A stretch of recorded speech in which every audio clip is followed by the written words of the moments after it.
कायदे से इस उम्र में उसे स्कूल में होना चाहिए था, पर उसकी शादी करा दी गई थी, वो भी उससे दुगने से भी ज्यादा उम्र के आदमी के साथ। उसे उसकी मर्जी पूछना किसी ने जरूरी नहीं समझा। 17 की उम्र में बच्चा गोद में आ गया।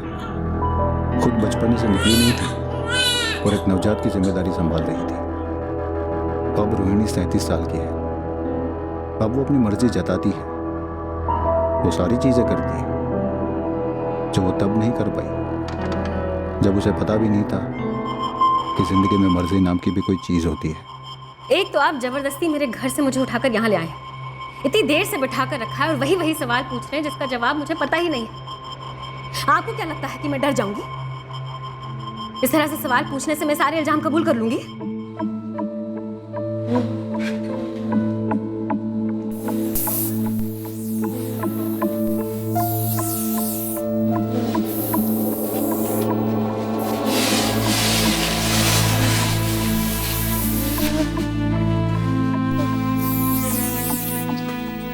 आंटी, आपने मेरी मम्मी को देखा है? कौन है तेरी मम्मी? मैं नहीं जानती। वो कहाँ गई? बेटा, मैं जब जानती ही नहीं तेरी मम्मी कौन है, फिर कैसे पता चलेगा कि वो कहाँ गई?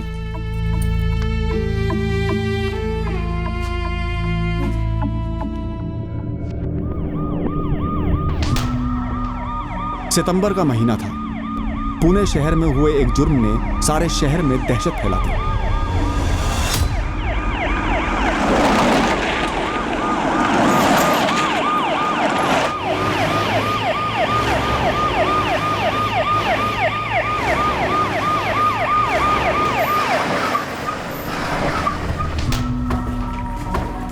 चलो ये यहाँ लोग ये चल पकड़ा बाजूला क्या ये डब्बे वाला सारी गाड़ी हटाओ, जल्दी जल्दी जल्दी जल्दी।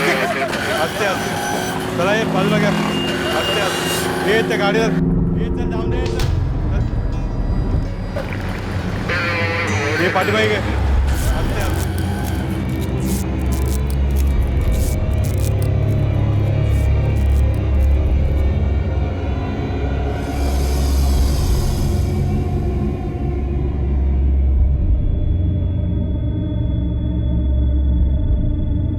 हमें 2 लावारिस बोरियों की खबर मिली थी। किसी अज्ञात आदमी ने फोन किया था, बोला था कुछ गड़बड़ लग रही है। जब हम पहुंचे हमें भी वही लगा।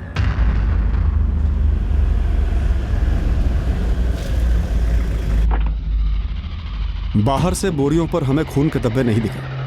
हमें चिंता हुई कि कहीं ये कोई बॉम्ब तो नहीं।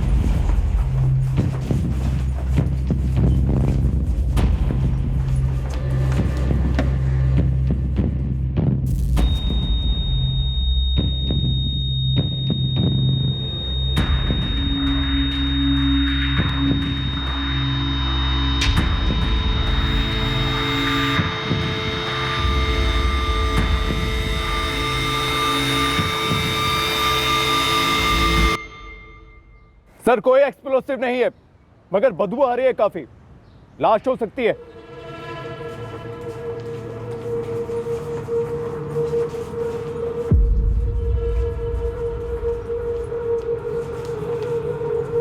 खोलो।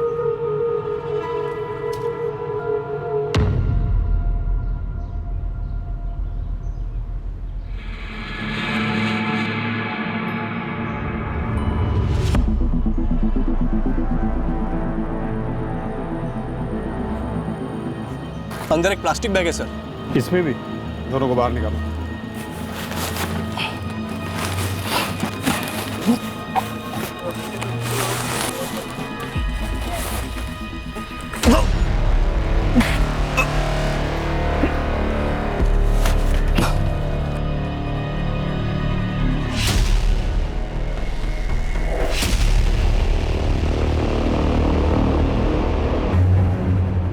पुलिस का कहना है कि इस वक्त स्पष्ट नहीं है कि कटे हुए हाथ पैर किसी एक ही महिला के हैं या एक से ज्यादा लाशें हो सकती हैं। पर एक कटा हुआ सर जो मिला है वो एक जवान औरत का है और धड़ भी उसी औरत का मालूम होता है। पुलिस का कहना है कि वो औरत शायद प्रेग्नेंट थी, पर पॉसिबिलिटी ये भी है कि सड़न की वजह से लाश काफी फूल गई हो। मेरी टीम लगी हुई है बॉडी पार्ट स्टिच करने में। रेडी होने में कम से कम 4-6 घंटे और लगेंगे। आप एक काम कीजिए, कल सुबह तक फोन कीजिए। पर क्या सारे बॉडी पार्ट्स एक ही औरत के हैं? इतना तो बता सकते हैं। देखने में ऐसा लग तो रहा है, पर एग्जैक्ट डिटेल्स मैं आपको कल सुबह ही बता पाऊंगा। आप कल सुबह तक वेट कर लीजिए प्लीज। और वो जो पेट फूला हुआ था, वो प्रेग्नेंट थी या सड़ने की वजह से लाश फूली हुई है? नहीं, सडन की वजह से बॉडी फूली है पर पेट नहीं, और वो प्रेग्नेंट लग रही है, और वो भी एडवांस स्टेज में। और कुछ चूड़ियों के टुकड़े मिले उसके स्किन में घुसे हुए। मैं काम करता हूँ, मैं सारी डिटेल्स आपको कल सुबह तक देता हूँ।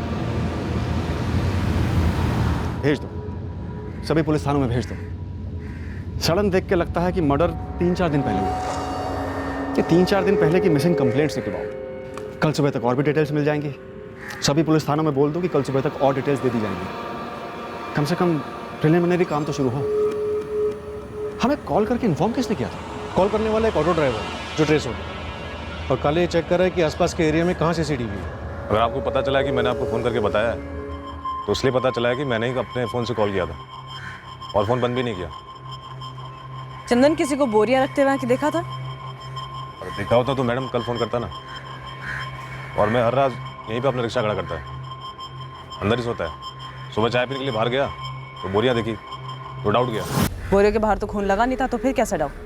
कचरा भी तो हो सकता था ना। और मैडम इधर कोई कचरा नहीं फेंकता है, और जिस तरह से बोरियां लगी हुई थी कचरा नहीं लग रही थी। और मैं अकेला नहीं था जिसने देखा, बाकी ऑटो वाले भी थे, सब कट लिए। आज सुबह ही देखा? हाँ साहब, आज सुबह ही देखा। चंदन, और कौन कौन ऑटो वाले जो अपना ऑटो यहाँ पे पार्क करते हैं, सबका नाम लिखवाओ। मैं सबको नहीं जानता मैडम। देख चंदन, तुम जितनों को जानता है उनकी डिटेल्स बता दे, बाकी हम पता कर लेंगे।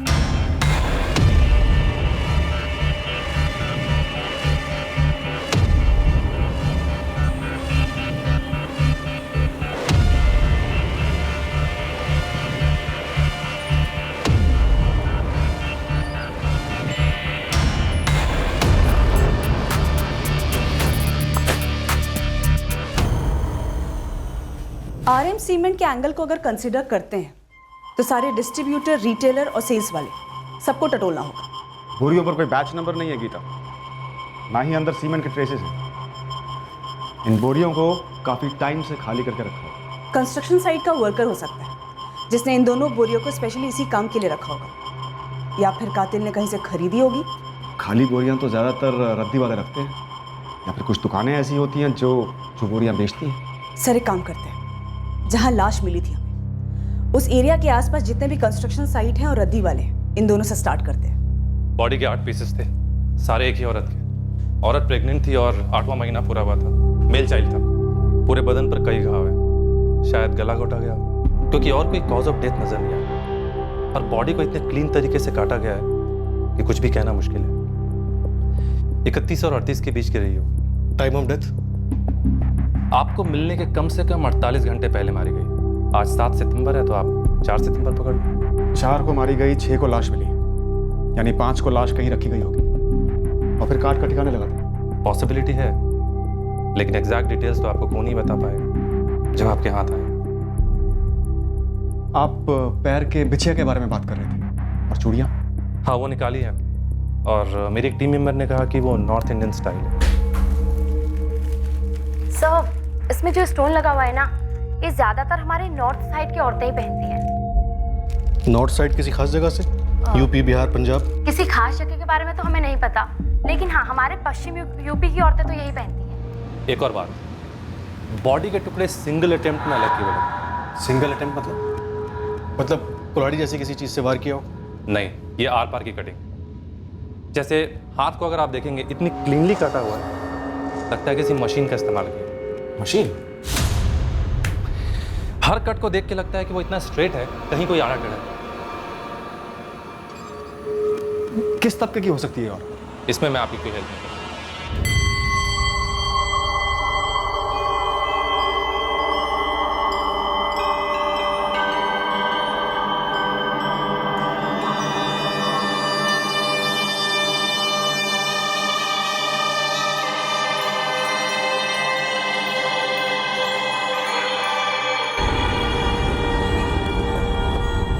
ये हड्डी के आर पार काटने वाला इलेक्ट्रिक सॉ मशीन हो सकता है। वो लकड़ा काटने वाला टिम्बर मार्ट्स में जो यूज होता है, या फिर मार्बल या पत्थर काटने वाली मशीन एक झटके में आर पार कर सकती है।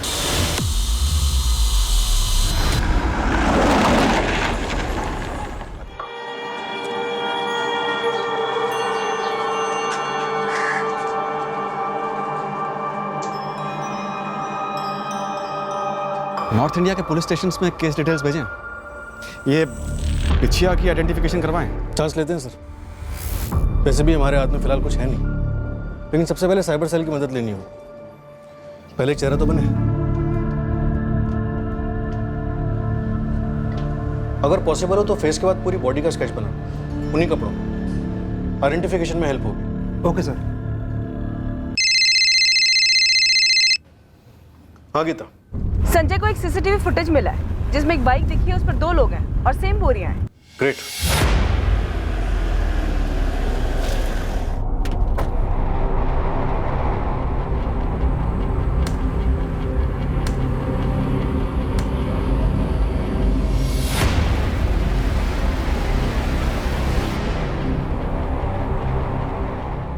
जहाँ बोरिया मिली उससे थोड़ी दूर की दुकान पर थी ये सीसीटीवी।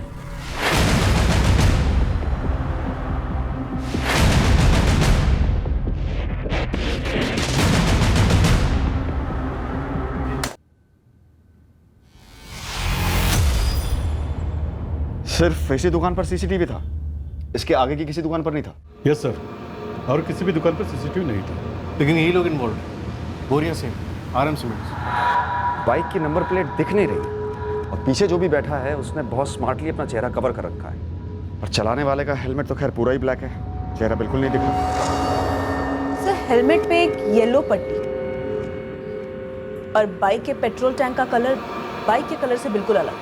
पीछे जो बैठा है ये कोई आदमी है या फिर कोई औरत है जो जीन्स टी शर्ट पहन के बैठी है, ताकि हम गुमराह हो सकें? सर फिजिक वाइज तो ये औरत ही लग रही है जिसने कंधे पे बैकपैक ले रखा है। किराए का जोड़ा हो सकता है। बस इसी काम के लिए।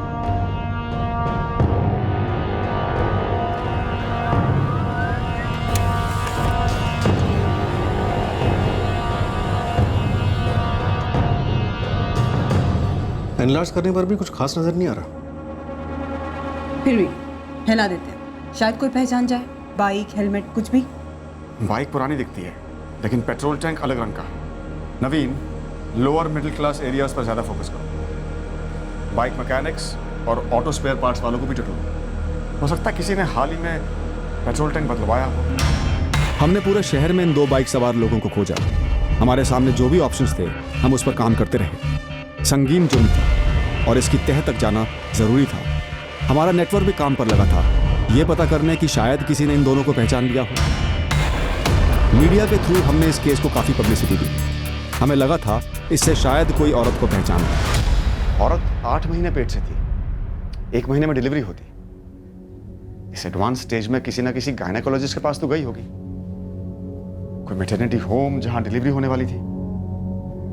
एब्सोल्युटली सर, किसी ना किसी हॉस्पिटल में अपॉइंटमेंट तो जरूर लिया होगा डिलीवरी के लिए। डॉक्टर ने डेट्स दी होंगी चेकअप के लिए, ड्यू डेट दी होगी, लेकिन ये अब कभी नहीं पहुंच पाएगी। आई थिंक हमें सारे ऑब्स्टेट्रिशियन, गायनेक और मैटरनिटी होम को टारगेट करना चाहिए। Hello, Somlal maternity hospital. Hello, विभो नर्सिंग होम। हेलो, रागनी मैटरनिटी हॉस्पिटल।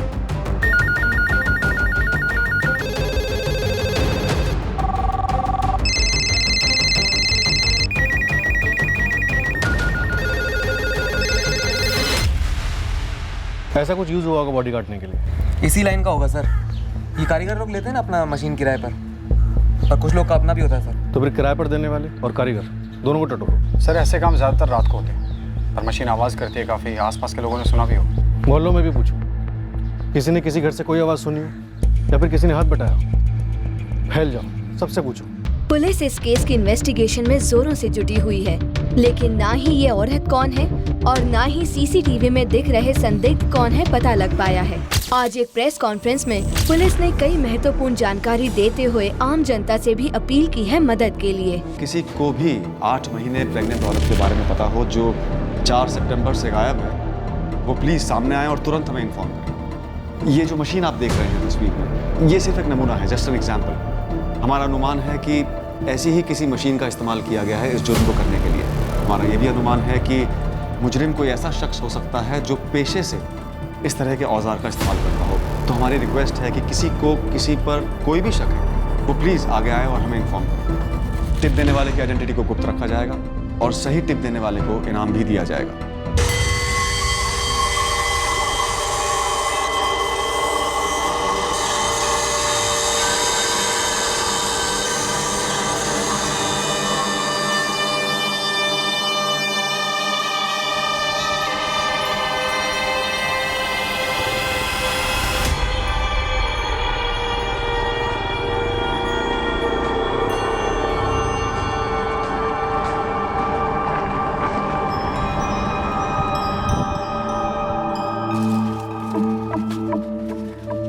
अंकल इस नंबर पर कॉल लगाइए ना।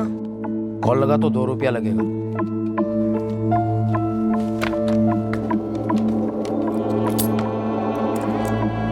The number you have called is currently switched off. Phone switch off है। वापस लगाइए ना। बेटा फोन बंद रखा गया है, तुम एक काम करो, बाद में आ जाना। जब सामने वाला फोन चालू करेगा तो तुम्हारी बात हो जाएगी। मैडम, एक आबिदा शेख हैं जिनका अपॉइंटमेंट 9 सितंबर को था, लेकिन वो 9 सितंबर को आए ही नहीं। नंबर है इस आबिदा शेख का? जी है, एड्रेस भी है। लिखो।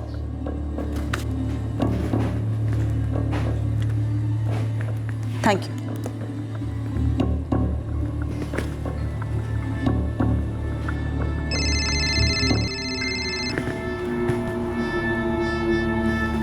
ASI Geeta? Madam, doctor Shanti Acharya clinic से बोल रही हूँ। हाँ बोलो।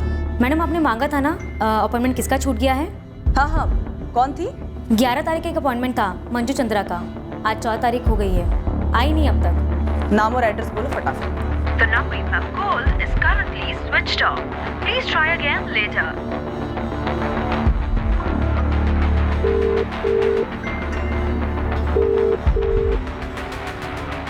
जयकर, गाड़ी निकालो। अर्चना चल।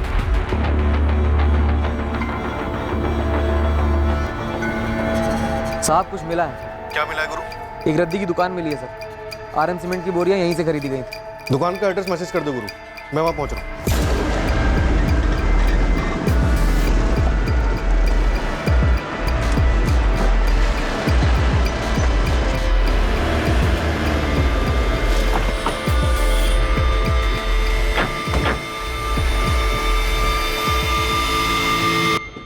अरे भाई, हाउस नंबर 63।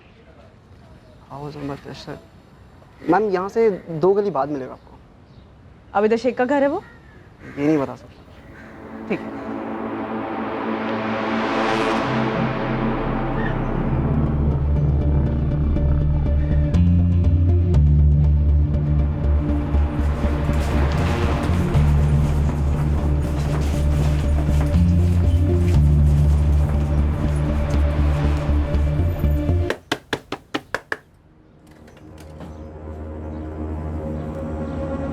जी, आबिदा शेख का घर यही है? क्यों, क्या बात है? आप कौन लगती हैं उसकी? आप काम बोलो जी। देखो, आबिदा का फोन स्विच ऑफ आ रहा है। या तो तुम उसे घर से बाहर निकालो या मैं घर में घुस के चेक करूँ। क्या चेक करेगी आप? 8 महीने प्रेग्नेंट है ना वो। तो ये डॉक्टर नमिता के पास उसका 9 तारीख का अपॉइंटमेंट था, गई क्यों नहीं वो? उससे आपका क्या ताल्लुक है? देखो, सीधे सीधे ये बताओ वो घर पर है या नहीं।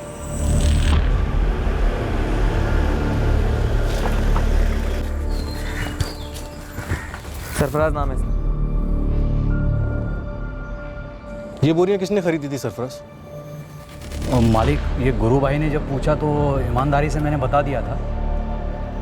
5 तारीख को दोपहर के टाइम एक आदमी आया था। कौन था, क्या था, इसके बारे में मेरे को कुछ नहीं मालूम था। तो कैसे याद रह गया था? उसने 2 बोरियां मांगी थी। उस टाइम मेरे पास एक ही बोरी थी और दूसरी एक बोरी में मेरा ही कुछ छुटपुट सामान पड़ा हुआ था, लेकिन वो जिद करने लगा 2 बोरी चाहिए।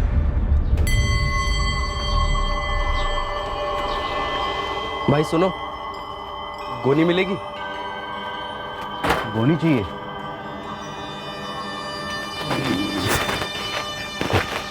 चलो भाई, 25 का एक। भाई हमें 2 चाहिए। भाई 2 तो नहीं है, एक ही से काम चला लो।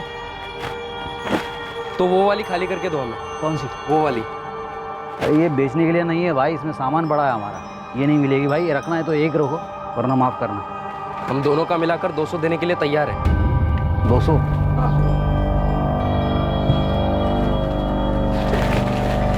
भाई जल्दी खाली करना दूसरी वाली। पता नहीं उसको ऐसी क्या जल्दी थी। 200 रुपये 2 बोरी के आज तक मुझे किसी ने नहीं दी। पहले कभी देखा है उसे यहाँ पे, इसी मोहल्ले का? नाना साहब, उसको तो पहली बार ही देखा है, और इस मोहल्ले का तो गारंटी से नहीं।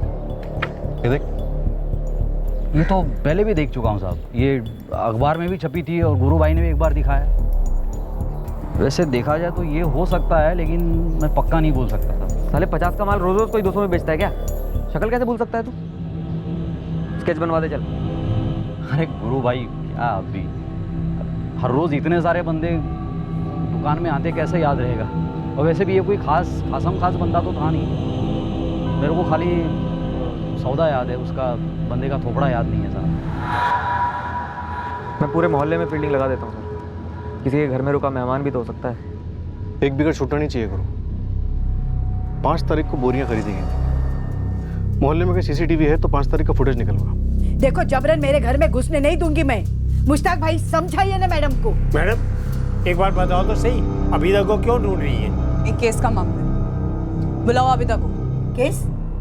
क्या केस? मेरे आबिदा को इस सब में क्यों घसीट रही हो आप?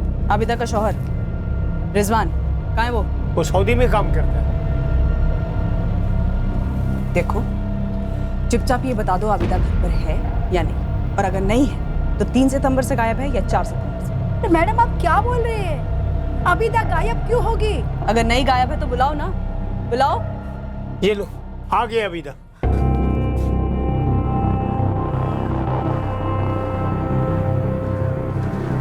लो कर लो तसल्ली। अम्मी अम्मी क्या हो रहा है? आबिदा शेख तुम हो? जी मैडम।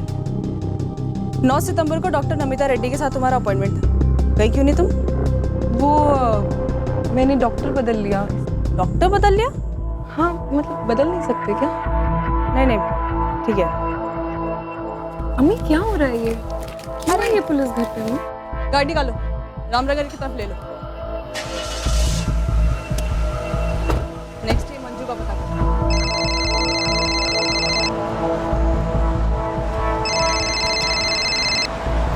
हेलो जी ये किसका नंबर है? इस नंबर से फ़ोन आया था। मैं पुलिस। तुम मंजू चंद्रा बोल रही हो? हाँ हम मंजू चंद्रा हैं। क्यों किया मैडम आपने फ़ोन? तुम्हारा डॉक्टर शांति आचार्य के साथ अपॉइंटमेंट था, गई क्यों नहीं तुम मिलने? हाँ वो हम गए नहीं, क्योंकि हमारी ननद दूसरे डॉक्टर को दिखाने के लिए बोली। ठीक है गाड़ी थाने ले। सर गुरु अपने लड़कों के साथ खोजबीन कर रहा है, लेकिन अभी तक कुछ भी हाथ नहीं लगा। मिसिंग कंप्लेंट भी कोई मैच नहीं हुई। नहीं सर, 3 मिसिंग कंप्लेंट दर्ज हुई थी 3 सितंबर को, लेकिन उनमें से कोई प्रेग्नेंट नहीं थी। वो तो हो सकता है जानबूझ कर लिखवाया। सर तीनों केस की बैकग्राउंड चेकिंग की, सच में कोई प्रेग्नेंट नहीं थी और ना ही कोई गड़बड़ मालूम हुई। यूपी साइड से कोई खबर? कुछ भी ठोस नहीं सर। वहाँ की पुलिस को जो कुछ भी डिटेल्स मिल रही हैं वो मैं फॉरवर्ड कर रहा हूँ। एक बार सारे एंगल्स फिर से देखते हैं, हो सकता है कुछ हाथ लग जाए जो पहले छूट गया हो। फिर से स्टडी करते हैं। लावारिस डेड बॉडी और उससे जुड़े सुरागों को हम बारीकी से दोबारा छांटने लगे थे, जब अचानक से एक ऐसी लीड मिली जो हमारी तहकीकात के दायरे के बाहर से आई। हमें पहला ऐसा सुराग मिला जो हमें हमारे संदिग्ध तक ले जाने वाला था।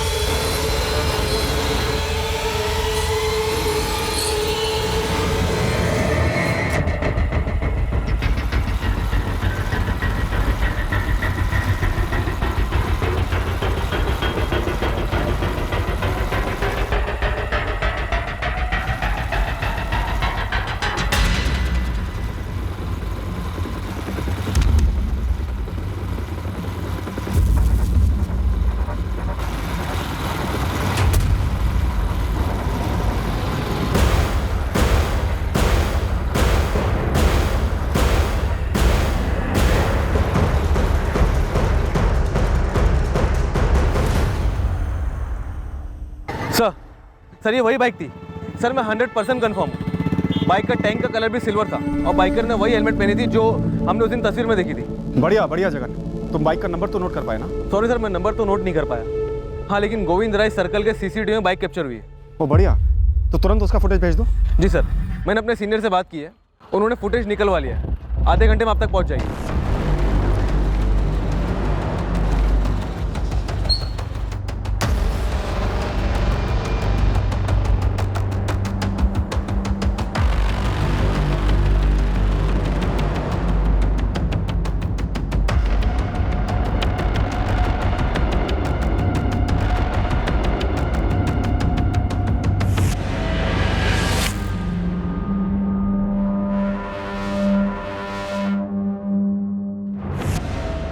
इस कैमरे में बाइक के आगे वाला नंबर प्लेट साफ नजर नहीं आ रहा। सेकंड कैमरा देखो।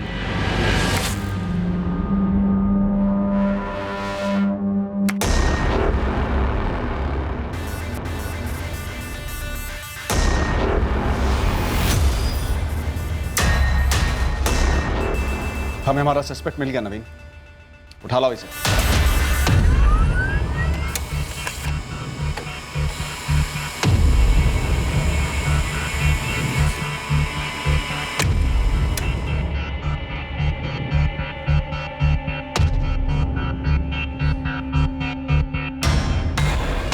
बाइक किसी नारायण जोशी के नाम पे रजिस्टर्ड है और हमें आरटीओ से इसके ड्राइविंग लाइसेंस की कॉपी भी मिल गई। नारायण जोशी, उठा लो।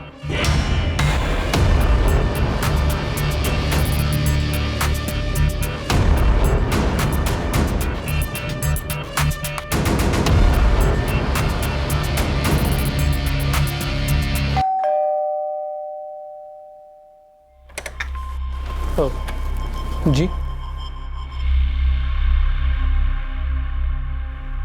लेकिन मैं इसे नहीं पहचानता सर। ये बाइक पहचानते हो? हाँ, ये तो तुम्हारे नाम पर रजिस्टर्ड है, मना नहीं कर सकते। मेरे नाम पर? अजीब बात है, अभी तक इसका रजिस्ट्रेशन चेंज नहीं हुआ। अब तुम बोलोगे बेच दी वगैरह वगैरह। वगैरह वगैरह नहीं सर, सच में बेच दी, करीबन 4 महीने पहले सर, मई में। किसे बेची? बिना रजिस्ट्रेशन बदले? रजिस्ट्रेशन बदलने की जिम्मेदारी तो खरीदने वाले की होती है ना सर। मुझे इस मर्डर वर्डर के बारे में कुछ मालूम नहीं सर, आप प्लीज़ मुझे इसमें मत घसीटिए। किसे बेची? एक असलम मैकेनिक है, बाइक रिपेयर करता है। मैंने उसको मार्च में बोला था कि कोई ग्राहक मिले तो बेच दे। उसका मई में फ़ोन आया था मुझे कि उसको एक पार्टी मिली है। उसने मुझे बाइक के 22,000 रुपये दिए। मैंने उसको बाइक और बाइक के पेपर दोनों दे दिए। असलम का नंबर और एड्रेस चाहिए? हाँ देता हूँ सर, है मेरे पास। तुमने असलम से पूछा नहीं उसने बाइक किसको बेची या खुद के लिए ली? खुद के लिए तो नहीं लेगा सर, मुझे लगता है उसने किसी पार्टी को ही बेचा है सर, लेकिन मैं पक्का नहीं बोल सकता।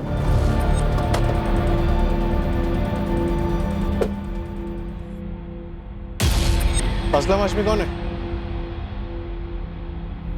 सलाम साहब, मैं ही हूँ। बताइए ना, कुछ बाइक वाइक दिखाऊँ आपको? फिलहाल तो ये बाइक दिखा,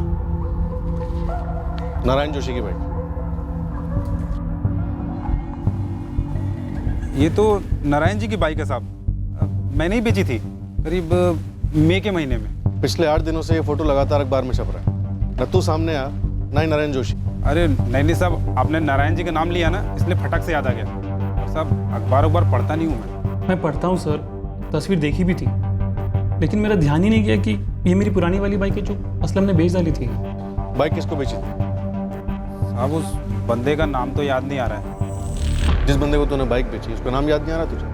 सच में याद नहीं आ रहा है साहब। और साहब नारायण जी की बाइक ऊपर से टिप टॉप और अंदर से बिल्कुल खटारी थी। वो मुझे कब से कहते रहते थे कि बिकवा दे बिकवा दे, तब तक वो बंदा आया और उसको उस बजट में वो बाइक फिट हो गई, तो मैंने उसको बेच दी। साहब ज़्यादा फ़ायदा नहीं हुआ, बहुत छोटा सौदा था।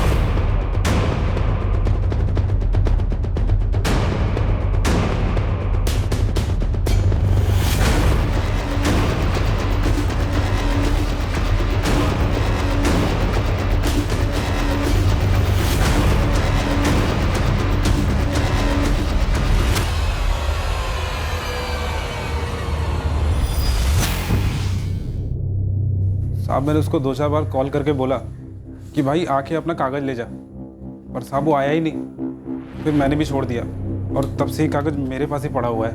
और 4 महीने बाद उसी बाइक पे 8 महीने प्रेग्नेंट औरत की बॉडी ट्रांसपोर्ट हुई। अरे मैडम, मुझे कैसे पता होगा कि वो बाइक कोई कांड करने के लिए खरीदी गई थी?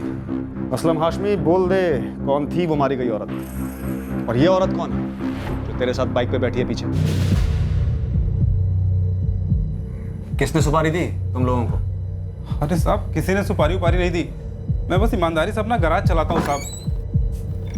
तेरे घर से तो कुछ नहीं मिला असलम। चल बोल, वो कटर कहाँ से लिया तूने? अरे साहब, मैं किसी कटर वटर के बारे में नहीं जानता साहब। और साहब, वो बाइक मैंने उस बंदे को बेची थी। हाँ तो नाम बोलना उसका। साहब, नाम ही तो नहीं याद आ रहा है। तूने उसे 2-4 बार कॉल किया है। नंबर दे उसका, एड्रेस बता। मैडम, वो एड्रेस मैं किसी से मांगता नहीं, और उसका नंबर सेव नहीं किया था साहब। और उस बात को भी 3-4 महीने हो गए हैं। देख असलम, बहुत गोली दे दी तूने। सुपारी के 20,000 तूने बाइक पे खर्च किए, और इसलिए तूने रजिस्ट्रेशन भी चेंज नहीं कराया। ये सच नहीं है साहब। वो बंदा खुद सामने से आया था मुझसे पूछताछ करने के लिए।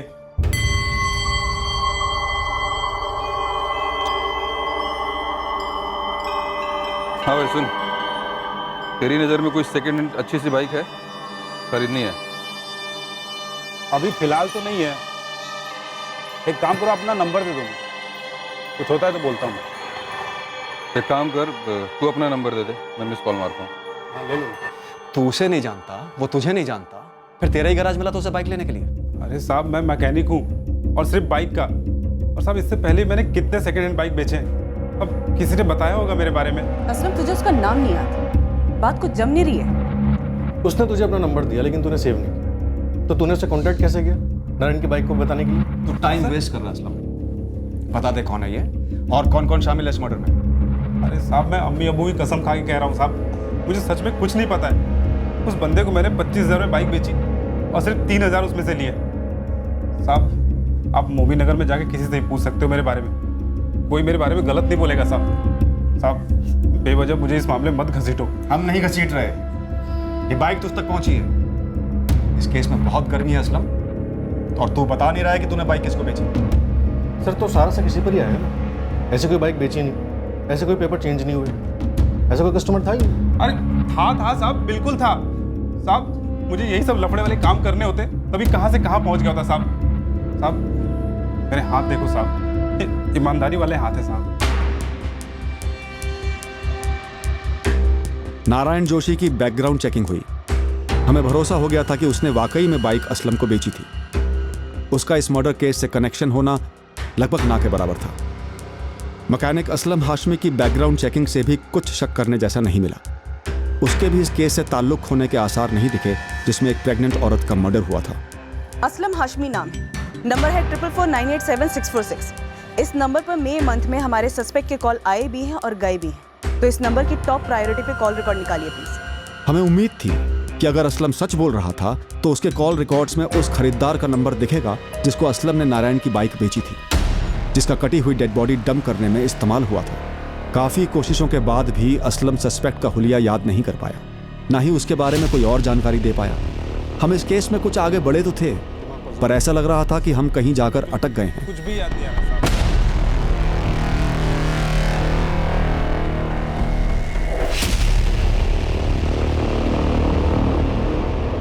मुझे नहीं लगता नारायण या असलम खरीदार के करीब के थे, और असलम तो डरा हुआ है। हद है ये, लोग गाड़ियां बेचते हैं और खरीदारों के चेहरे याद नहीं रखते। गाड़ी रजिस्टर नहीं होती और मर्डर केस में इस्तेमाल होती है। कॉल रिकॉर्ड्स की क्या पोजीशन है? गीता असलम हाशमी के मेक एक नंबर को स्कैन कर रही है। मर्डर प्लान है नवीन, इसमें कोई शक नहीं है। गाड़ी खरीदी गई लेकिन रजिस्ट्रेशन नहीं करवाया गया, तो जो सिम कार्ड इस्तेमाल हुआ है वो असली थोड़ी होगा। हो सकता है फर्जी हो, या शायद ना भी हो। लेकिन एक बात, जो ट्रैफिक वालों की सीसीटीवी में हमारा संदिग्ध दिख रहा है, मुझे लगता है कहीं ना कहीं किसी ना किसी वजह से उसका चालान जरूर कटा होगा। चांस लेते हैं, फोन रिकॉर्ड्स तो स्कैन हो ही रहे हैं। पिछले 4 महीने के ई चालान और स्पॉट चालान सबकी रसीदें चेक करते हैं, हो सकता है कुछ मिल जाए। लेकिन बाइक का रजिस्ट्रेशन तो नारायण के नाम पर, घूम फिर के वहीं पहुंच जाएंगे। रजिस्ट्रेशन पेपर हेलमेट वाले के पास पहुंचे ही नहीं थे, वो असलम के पास ही थे। और जब ट्रैफिक वाले ने चालान काटा होगा तो इस हेलमेट वाले ने अपना असली लाइसेंस दिया होगा। अब इस छोटे से काम के लिए वो अपना जारी लाइसेंस तो बनवाएगा नहीं। पॉइंट है नवीन, चांस लेते हैं। एक तरफ हम असलम के मई के महीने के कॉल रिकॉर्ड्स को बड़ी बारीकी से चेक कर रहे थे ताकि हम इस बाइक के खरीदार तक पहुंच सकें। दूसरी तरफ हमने ट्रैफिक डिपार्टमेंट की मदद ली, यह जानने के लिए कि इस जुर्म में इस्तेमाल की गई बाइक से कभी कोई ट्रैफिक रूल तो नहीं टूटा था। चालान तो नहीं कटा था, या फिर मई से सितंबर के बीच कभी सस्पेक्ट का लाइसेंस चेक किया गया हो। काम आसान नहीं था, पर हमें भरोसा था कि हम संदिग्ध तक पहुंच ही जाएंगे। बस इस बात का अंदाजा नहीं था कि इसमें कितना समय लगने वाला है।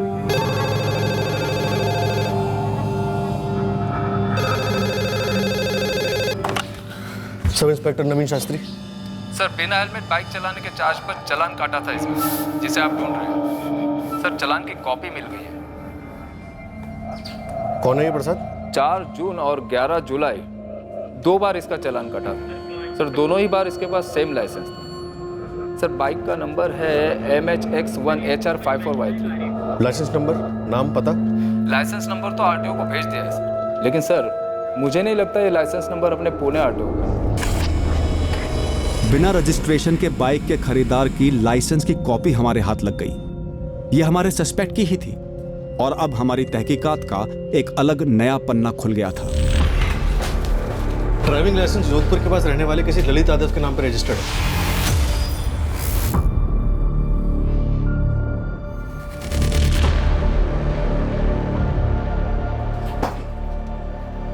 ललित यादव। अब हमारे पास एक नाम है नवीन, और सस्पेक्ट का चेहरा भी, और जोधपुर के पास का एक एड्रेस भी। जोधपुर वैसे यूपी साइड तो नहीं है जहां से विक्टिम हो सकती है, लेकिन जोधपुर राजस्थान यहां से तो नॉर्थ में ही है। नवीन, जोधपुर जाओ और उठा लाओ इसे। अगले दिन हमारी टीम जोधपुर के लिए निकली। जोधपुर में हम हमारे संदिग्ध ललित यादव को पकड़कर उसी से मारी गई औरत की पहचान कराना चाहते थे। तुमको क्या लगा हमको कुछ पता नहीं चलेगा? क्यों? दरअसल हम तुम्हें बताने ही वाले थे कि जो भी कुछ हुआ वो... जो कुछ भी हुआ जुर्म है, तुम जानते हो, जुर्म है।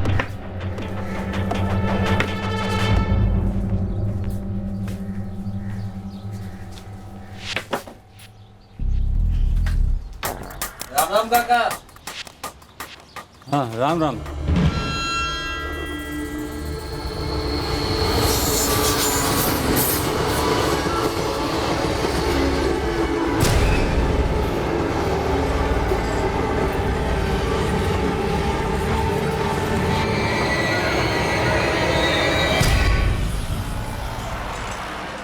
एक प्रेग्नेंट औरत का कत्ल करके उसे रास्ते से हटाया गया था। एक साजिश रची गई थी जिसका भेद हमें खोलना था, लेकिन ये एक टफ केस था। हम एक कदम आगे बढ़ते तो 2 कदम पीछे भी जाते। हम अचरज में पड़ गए थे। क्या इस केस में वाकई इतनी बड़ी साजिश रची गई थी, या फिर केस उलझकर अपने आप में एक साजिश लगने लगा था? हम जोधपुर पहुंचे अपने प्राइम सस्पेक्ट ललित यादव का पता लगाने।